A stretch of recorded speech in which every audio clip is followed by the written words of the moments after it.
Hey, what's going on, guys? My name is Madison Rich, and this is UCC Talk 24.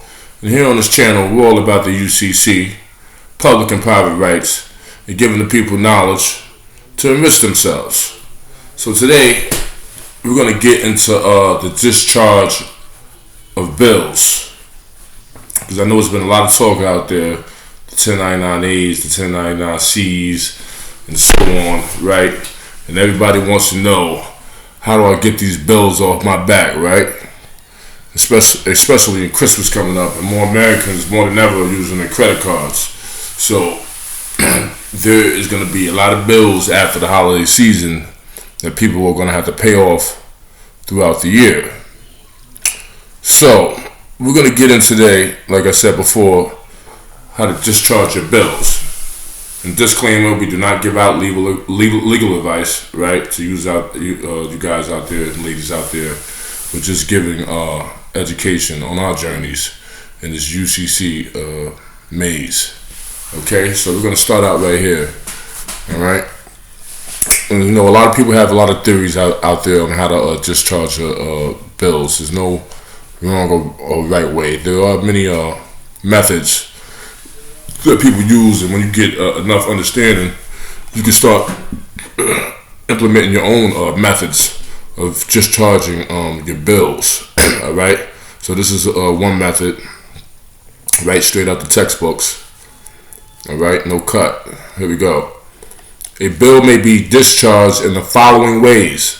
So it's telling you, if you have a bill that comes through the mail, it's telling you the bill can be discharged in these following ways. So just listen up.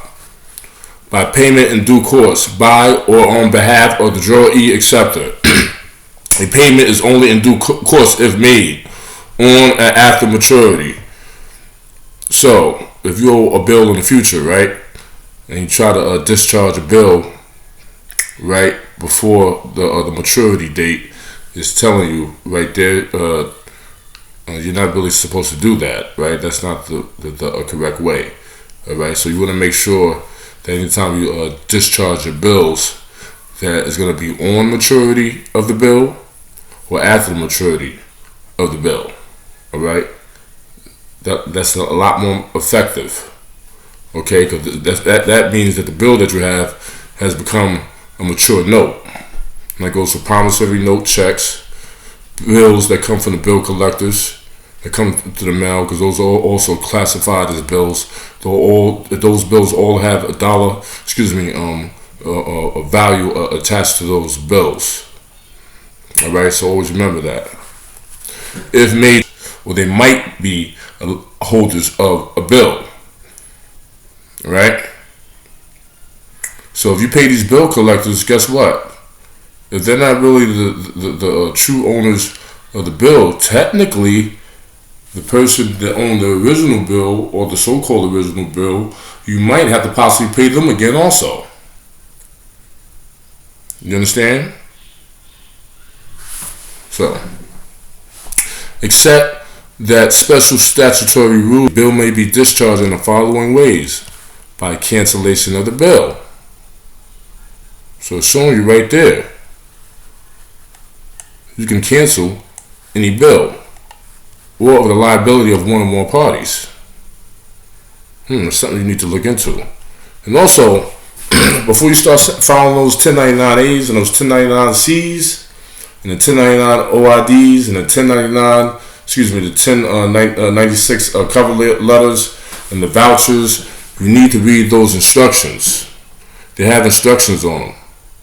So you follow the GRU rules, and they tell you the interpretations of when and how you should file them, but it tells you on the IRS websites when you should file, how you should file, right? How to describe the property and everything. So just go to the instructions, and it will tell you when you should file these things to discharge a debt. Read the instructions. Okay?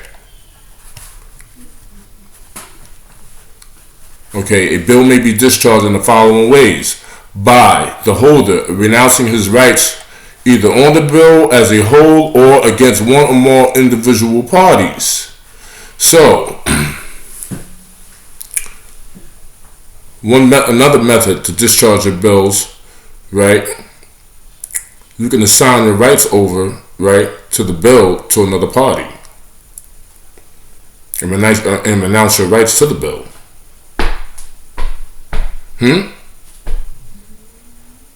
Because you have a right to any bill, right, that has your name on it.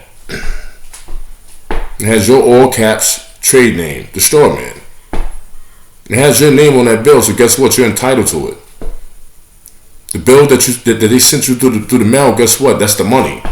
They're looking for you to discharge it.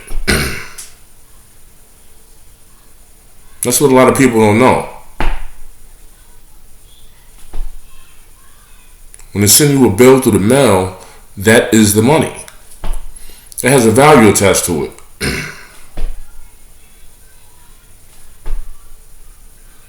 So it's telling you right here about a holder renouncing his rights on the bill. Okay, so that's another way that a bill may be discharged. Okay? So you guys need to look into that. Here's another one. A bill may be discharged in the following ways if the bill is negotiated back to the acceptor so that he becomes holder of it. Right? So basically, you can discharge, right, the bill by negotiating it back to the person that sent you to it.